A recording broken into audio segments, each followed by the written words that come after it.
are back here on the Choose954 podcast, episode 52, with local artist Steve Diossy from his studio in our Zero Empty Spaces location here on Las Olas. If you didn't know about Choose954, we started a social movement to cultivate culture and community here in Broward County in an effort to make this a better place to live, and not just a better place to vacation. The point of the podcast is to connect you, amazing people like him, doing incredible things in the community, and you're going to have an opportunity to see Steve's work this Thursday at the Frank Pembroke Pines for a special curated takeover of the Frank Contemporaries monthly meetup and pop-up exhibition, which we'll tell you a little bit more about.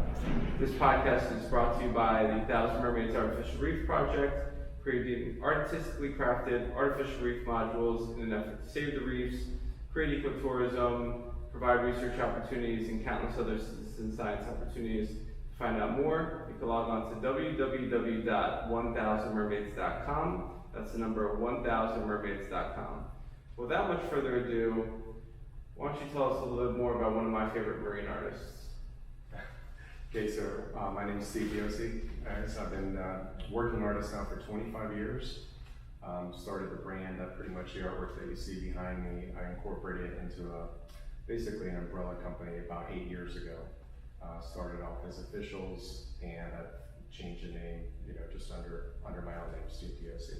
Awesome. How did you get started into this art thing? Gosh, well, I've been doing art pretty much my whole life. I think, it's kind of bad, but I used to tell people almost every class was an art class for me because I was constantly doodling. I didn't realize until later that when I was doodling, it actually helped me focus on the teacher. So, so I wish I could have verbalized that back when I was a kid, but it did keep that creative side of me, under control. But basically, so I've been doing art my whole life. I started working in artwork as a working artist when I was 19 years old. I started airbrushing surfboards for in-rhythm surfboards in Vero Beach, Florida. And I had 2 weeks to learn how to use an airbrush. Never used an airbrush before, but they had seen the potential in my art just through my sketches. So they said, hey, we're going to give you 2 weeks to figure out how to use this thing. And came back and showed them a few things that I had done. And they said, okay, take a crack at it. I took my first surfboard, took me 8 hours because I didn't realize how long it would take to mask a board. And I did a really complex, like flame gun, put a bunch of flames on it. Anyways, I did through a lot of trial and error, I figured out how to do it, and did surfboards for quite a few years. Shortly after that job, probably maybe less than a year, I was picked up by a screen printer that was just on the same street. Started working for a screen printer. Never really used a computer before in my life. I was actually I was paid to learn, so to speak. So again, so I was, that was very lucky for me at the time because again, they basically hired me based on what I was doing on surfboards and just the drawings that I had done. So the interesting thing back then, I think we started with Photoshop 3.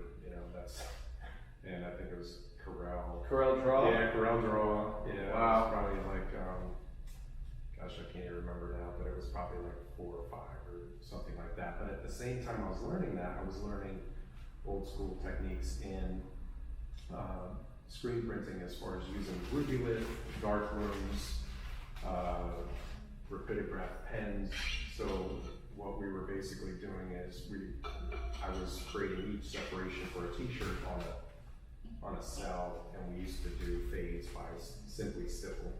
I used to do a lot of stippling work, and the great thing was learning the old techniques made me really appreciate what the computer was able to do. Nice. So that's when I really started to incorporate, just traditional pen and ink drawings in with, computer, and finishing them out with the computer, doing the coloration and all that. Right. I did that for about 5 years. Then I was mainly working for a screen printer. It was Morningstar Screen Printing in Vero Beach. Still connected with them. So really the two people that really gave me my first start was Eric Swanson, Melanie Swanson, Buddy Brown. He took a chance on me. That was for the screen printing. So I always owe a lot of gratitude, to those guys that really helped me get going on that. And then 5 years later, I started working for an internet company. It was roughly around 2000. That's when the internet boom was really big. And I learned how to design websites at the time. And again, I was able to incorporate my characters in a website called Metatiki, which was it was pretty interesting for the time. It was kind of it was helping people that were visiting new towns to get to know what, like if they were coming to Fort Lauderdale, we had these things called tiki gods. So we'd pick a person in a city and they would let people know what were the best restaurants and different various places to go. And then I created a whole group of characters for that website, Metatiki, and we used to do shows a couple shows around Florida promoting that. Then at the same, I was learning how to do Flash animation, back then, before that completely went out. So again, I was always really lucky and able to learn on the job. Sure. And I guess growing up down here, grew up on the water, inspired by the water. What were some of those inspirations, or how did you kind of get to decide you wanted to do marine art? I think a big part of it, when I was drawing as a kid, I would draw anything and everything, just whatever popped into my head, and I draw really crazy creative things that, just whatever imagination I had. But as far as marine art, in doing the screen printing, also this, doing custom surfboard work, a lot of that was always, I want this fish, or I want this shark, or I want, the creatures and characters, that are all around us, So that was a big part of it. Also, I grew up surfing, I grew up fishing. That was a really big part of my life. There was a time when we literally, whatever we caught, my brother and I, caught fishing, that's what we ate, that night. So we literally lived off of fish, for a period there. So I think that a lot of the, doing the fish artwork kind of goes back to my childhood. Even when we, when we grew up in Sarasota as kids, we used to, fish off the seawall, and that was just really good memories, just with my brother and I. And sometimes we literally didn't even have a fishing pole, we just had a fishing line and a hook and a piece of cheese, and we're just like little kids, throwing it out and seeing whatever we could catch. I remember those days. Yeah, it's fun. It's just being creative in that sense too. When you grew up in South Florida on the water. Yeah, exactly. And then moved to Vero Beach later on, and that's when I discovered, boogie boarding that led into surfing, and then, I was like, oh my God, I found the thing that I love, So surfing is a very big part of it. Surfing and fishing and all that really go a lot hand in hand. Of course, then, you can't surf, then you're snorkeling, diving, so, I was always in or, near around the water. Right. And it's interesting, I guess not a lot of people maybe realize what you mentioned, that a lot of artists, to pay the bills, cut their teeth, learn, or pursue their craft, creative outlet profession, are creative graphic designers or creative directors or artists that work in like more of a production setting. So obviously you got some great experience there. What was the transition like for you now that you've built quite a successful business out of your art? Right. One of the few artists I know that does licensing and merchandise to the level that you do. What was the transition like from working, a regular creative job to being your own, boss? Well, the transition for me happened very fast, because when I was working for the internet company, basically when the whole internet bubble was bursting, we went from like 40 employees quickly went down to 20 employees, and then there was another round of cuts where it went from 20 down to like 5 people, and I didn't make that cut.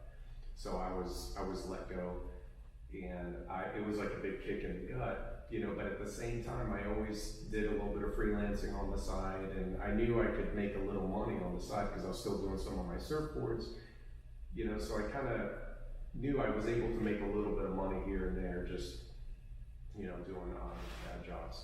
So, you know, I always think back on that day because, you know, that initial, when we all got let go at once, I mean, they just made the announcement and, you know, it was like a big kick in the gut, you know, and then I started thinking about freelancing, and it immediately went from being really let down to being really excited and being like, okay, now's my chance to, you know, see if I can do freelancing. Mm-hmm. And one of the other guys that I was working with, we started working together, and we started doing some jobs here and there, and we knew a couple of people, you know, in the community at that time in Vero Beach, and we started doing that. We did that for probably a year or so. You know, we rented like some office space, and then that transitioned into really just me going off on my own.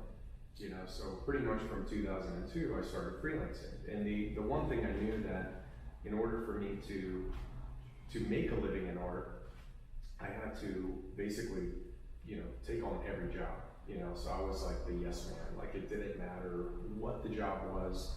You know, somebody said they needed photo manipulation, you know, like I was doing that, you know, and I never done that before, but I was like, okay, well, I could figure this out. I know Photoshop, and I was helping, it was a community, a very higher end community in Vero Beach, Windsor, and they wanted to figure out how to, like, you know, re-landscape, you know, their main roads and stuff. So I started doing that, and I was getting paid pretty well to do that. And it was a lot of trial and error, you know. Yeah. I figured it out. I did that, and I was doing, you know, all kinds of different jobs. But the key was really to be open to any and all work. You mm-hmm. know? So that's what I did, you know, for up until really, I think I really slowed down. Like, I think up until maybe 2010, 2011, like I was still doing some level of freelancing, but you know, once this really took off, then it consumed me completely. But you know, I think that's the main thing. Really, just be open to whatever work. There's a lot of ways that you can make money in art. You just have to, you know, be open to. Yeah, and some going out of your comfort zone. Right. Some people, oh no, you know, I don't want to, you know, work for the man, or no, I don't want to, you know, do this, you know, photo manipulation work because it's not my wallet. You know, you got to pay the bills, and you know, you got to do what you got to do to make ends meet. Fortunately, you know, you've been able to figure out some pretty good ways to make ends meet. Right. What was like one of the aha moments, or what was one of the moments where it kind of clicked and this you know, success started happening in terms of licensing and in terms of, you know, getting it out to the masses? I don't know if there was a singular moment, you know, that really was like, okay, this is it. You know, one thing that I guess one kind of aha moment was realizing that I could make money doing shows. You know, when I was able to sell, because it was difficult to sell work in your standard gallery format. That's kind of, you know, like what artists know. They go, okay, well, you get your art in a gallery, and then you're going to sell it, and you know, you're going to be fine. But it didn't quite work out like that. And especially with my style of artwork, you know, it was very different. One aha moment. There's a couple. You know, now that you asked that question, I'm thinking back, but I remember in 2004, I had always done this artwork for, you know, commercial, like, you know, t-shirts or, you know, whatever product or logo design. You know, that's really what I was working on. I was going up to St. Augustine. I had a good friend that was going to school up there, and he lived there for a while, and I was visiting him, and I went into one of the galleries, and I had seen, you know, I got to know the gallery owner a little bit, and he was actually taking a look at my artwork, and he said, you know, you should really consider, you know, putting your work in fine art, you know, and I never really thought of it like that.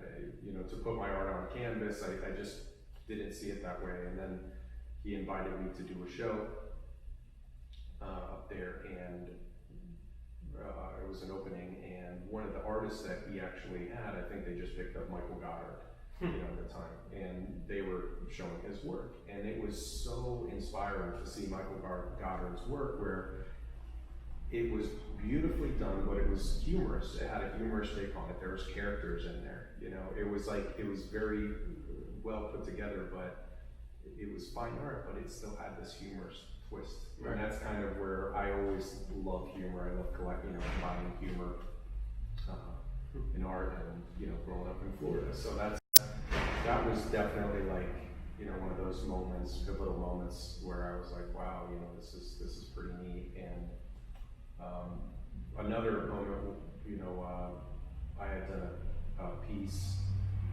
that for a restaurant where I had taken some fish and made them drinking and stuff, and then I did a variation, a different take on that, just for myself, and it was really just based on my friends and I, bar hopping in Key West. We were either in the water or we were at the bar, so I kind of felt like we're just fish out of water, at the bar, so we were drinking like fish. Definitely crazy times back then, but so I did that piece just for fun. There was a local coffee shop that I used to frequent a lot, and they said, why don't you put up one of your canvas pieces here? And I put that piece up, and to my surprise, I started selling it. And it was selling actually pretty well. And then I put it into a restaurant. There's a great sushi restaurant, Saki, and put one of the pieces in there. And I started, I'd get a call every 2-3 months and go, man, I love that piece. And I started a limited edition, so I sold it through that. Riverside Cafe in Vero Beach, that was one of the spots that we used to go to all the time, so I put some artwork in there.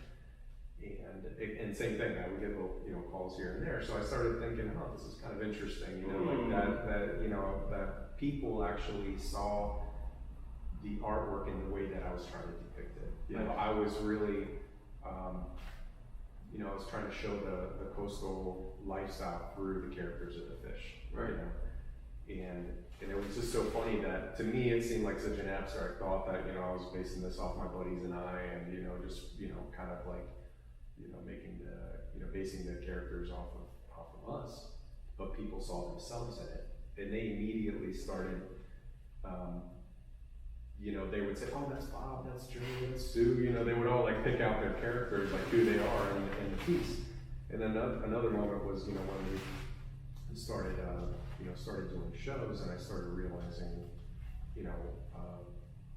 that the artwork, I could sell it much more rapidly in various forms, at these shows.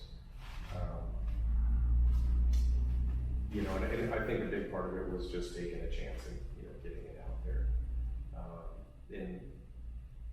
Again, I think, back on what really made the difference, and one thing I used to do is after every show, I used to, take an inventory of what worked, what didn't work, and then constantly making tweaks, and I think just being, really paying attention to that, if I started noticing that, people wanted, this piece is a larger piece, or they wanted to be able to buy something that was more affordable, then I started thinking, okay, well, and then I saw all my artwork might work for decals, so I made decals, and so it was like a slow progression of just really listening to people that like my artwork, and then just trying to implement, what the market wanted.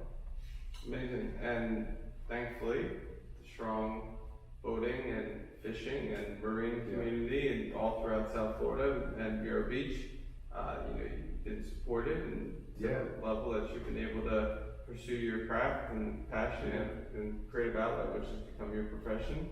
So kudos to you. For those that haven't seen Steve's work before and like marine eco art, you can find his work this Thursday, October the 24th, at the beautiful Frank Contemporary at the Frank Gallery and Exhibit Halls in Pembroke Pines for an event that takes place every month called the Frank Contemporaries. It's a monthly meetup / pop-up exhibit they have an ongoing exhibit that runs throughout the 3 rooms of their exhibit hall, which is an absolutely beautiful brand new facility. But within that space, they bring in artists on the last or 3rd Thursday of the month, depending on when it falls on, to bring the community together, to get to meet the artists, hear about their work, to share ideas with other contemporaries and other people in the creative community. And for this month, Taryn, the chief curator of the Frank, asked Choose954 to curate a takeover of the Frank Contemporaries and asked us, what we wanted to do. And me being involved in, the marine conservation and coral restoration space, decided to do a marine eco art inspired a show. So tapped Steve as one of my favorite marine artists, tapped probably one of the most interesting upcycled artists who we featured previously in our Meet the Artist series, Michael Jude Russo, who uses everything to make his art, from shoes to tennis rackets to anything, and it looks amazing. And he has a house called the Artist Residence in Wilton Manors, where he has hundreds of pieces. It's absolutely phenomenal. He's going to bring a few of those pieces for the show. There's another artist, one of the most prolific Cuban artists that I've ever met and discovered, participated and sold in Art Fort Lauderdale, Asbel Dumpierre. He makes beautiful underwater scenes with like hundreds or thousands of little people in there, with cars underwater and so many things underwater. It's really neat to see. And then we're going to bring sculpture from the Thousand Mermaids Artificial Reef Project to show the art side of the project and share a little bit about there. It's a free event. It's Thursday, October the 24th from 6 to 8 p.m. We just ask you RSVP on eventbrite for free. And yeah, you can meet Steve, you can meet the other artists, you can find out more about the Frank. They do free workshops, shows, Jazz in the Pines, a lot of really great stuff. So if you live in West Broward, there's a whole We Bro arts movement started by Kristen Beck and some really good folks. I'm from West Broward and Coral Springs. I never thought I'd be going to see art in West Broward, but if you live out there, you need things to do too without going out east. So we give the city of Pembroke Pines a lot of credit. The whole staff, Vivian, Taryn, everybody else in between at the Frank, a lot of credit. And we hope to see you there. If you want to see Steve's work and creative process, you can actually find him in our first Zero Empty Spaces location here on Las Olas, where we're doing this podcast from now. Why don't you tell us a little bit about your studio practice, how you had been creating, transitioning into here, and what that's kind of done, and where you're at right now in your career? Yeah, I've always worked alone, really just, working by myself. Of course, my brother and I, we collaborate on pieces, and that was always like really fun, to be able to work with. Brother's a prolific artist as well. Yeah, he does amazing work. Yeah. Andy's just on whole nother level, different level with his art. But it was very, his style is so different than mine, and so when we collaborated, it was really, a lot of fun. So when, we've known each other now for about 3 years and kind of followed each other, and I saw that he popped up this thing about Zero Empty Spaces. I was very intrigued because it was funny because I was literally just, contemplating, getting a store or a studio space or something, in here now, in Fort Lauderdale now for years. And when I saw that pop up, we talked immediately. I'm like, I gotta, do this. This is so cool. It's such a no-brainer for the artist. And getting out of the house and being able to actually come into a space and work has just been fantastic. One, thing that, mainly it was, there's multiple things that were appealing, but the fact that I was on Las Olas was one major thing, of course, that we could work, right here and have the, beautiful surroundings. But the one thing I didn't anticipate was how great it would be to collaborate and get to know the other artists. I think that was one thing that was really lacking a bit, was the sense of community, in my life, as with other artists, Mm-hmm. So that really just kind of opened up my world, to, starting to work with everybody here has just been fantastic. And, the other artists, between Rosanna, Serge, Bob, Kahin, Laura, Phoenix, everybody has such a unique style. Sure.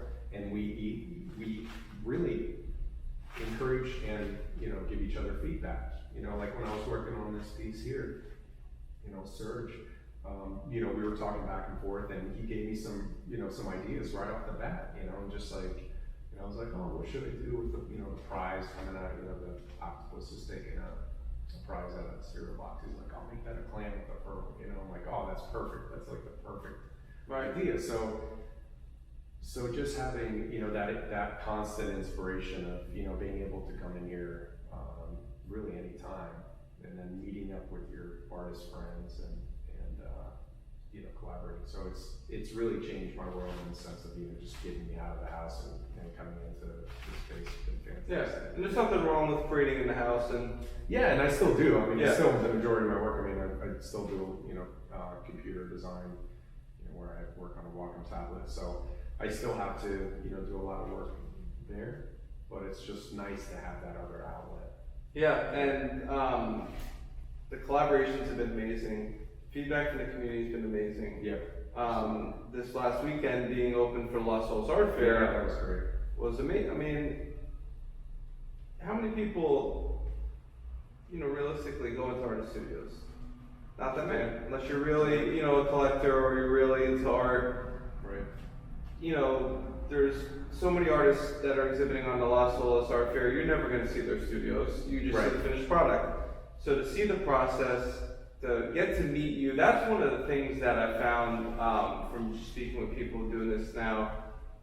People love meeting the artists and getting to know them and to hear a little bit about what went into it. So when you're able to see the work and see the process, that really helps build that relationship, which leads to commissions and collectors and so on and so forth. We're really excited now. We have 4 locations going on. We have 17 resident artists that are creating work at $2 a square foot.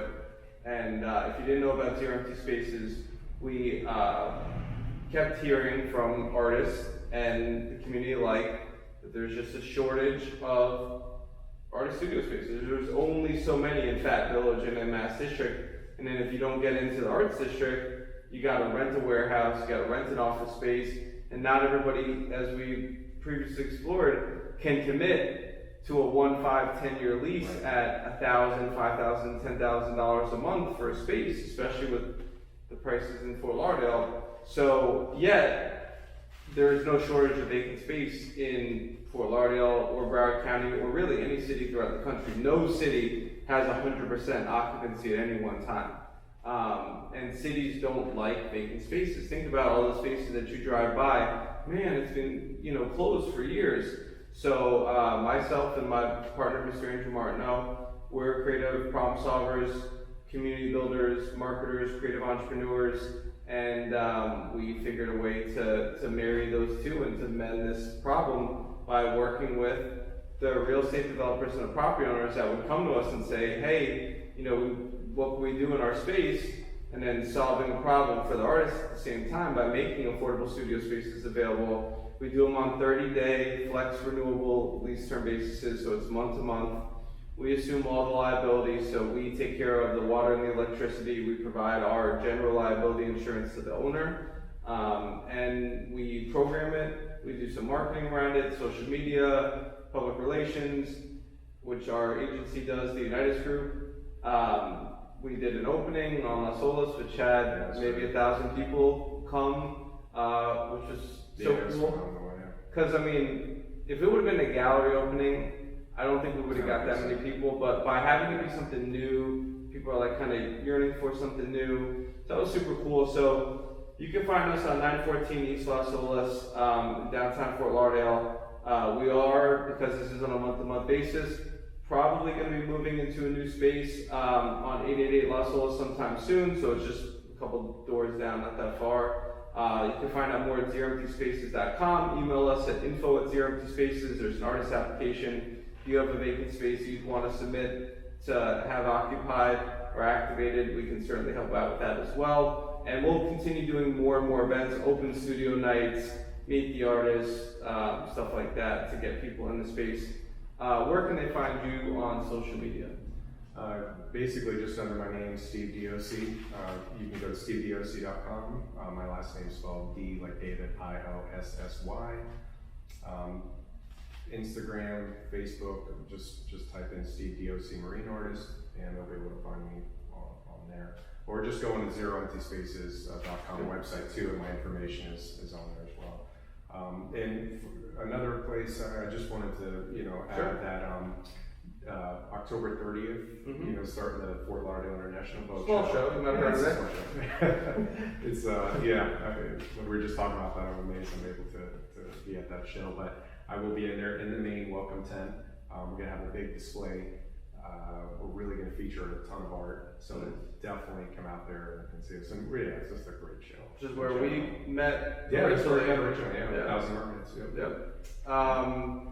Couple other things to look forward to if you like the ocean, if you like 1,000 Mermaids, if you want to help save the reefs. We're doing our first Create a Reef fundraiser dinner at a place not everybody gets to eat at, Regina's Farm in Sailboat Bend in Fort Lauderdale. There's a year wait to eat there. We're going to help you skip the wait. We have a few tickets left.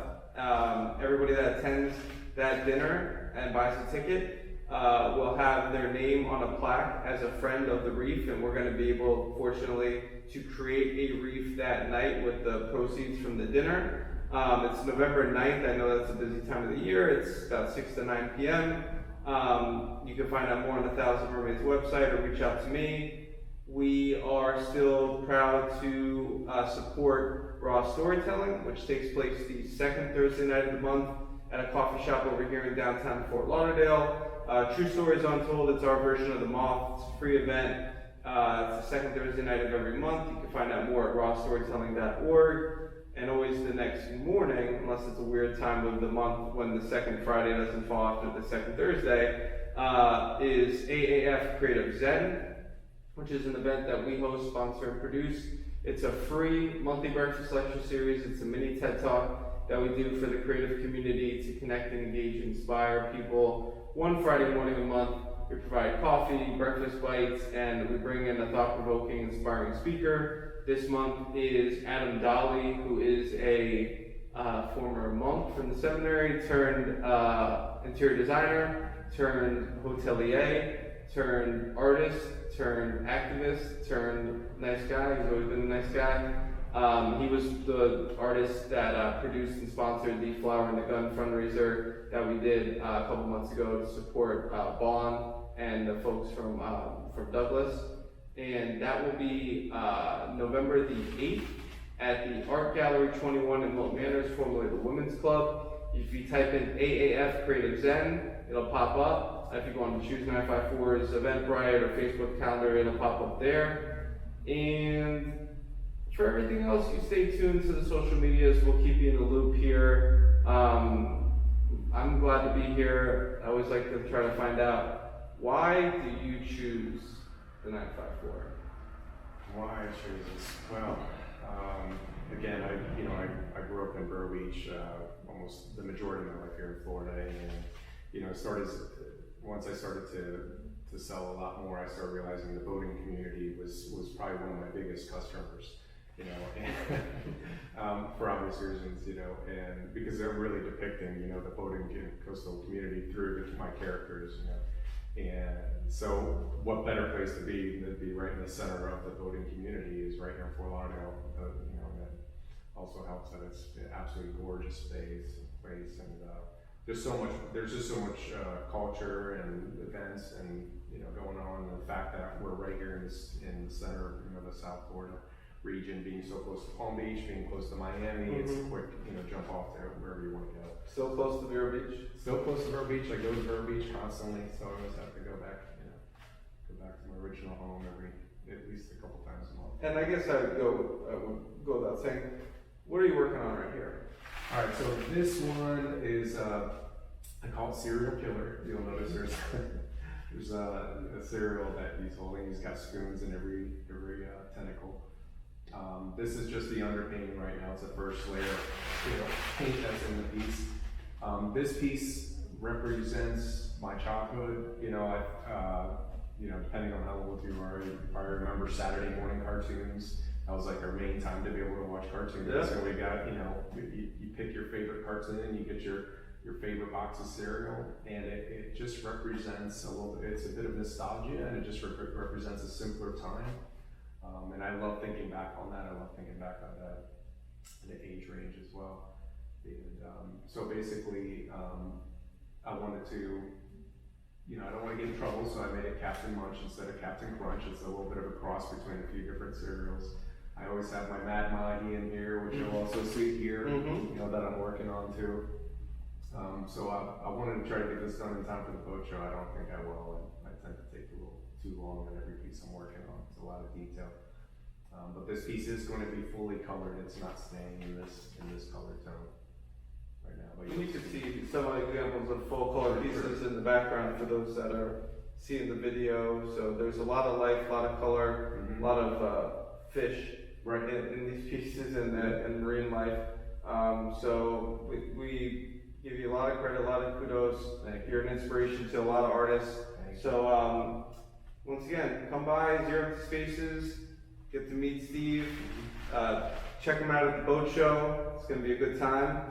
And let us know why you choose 954.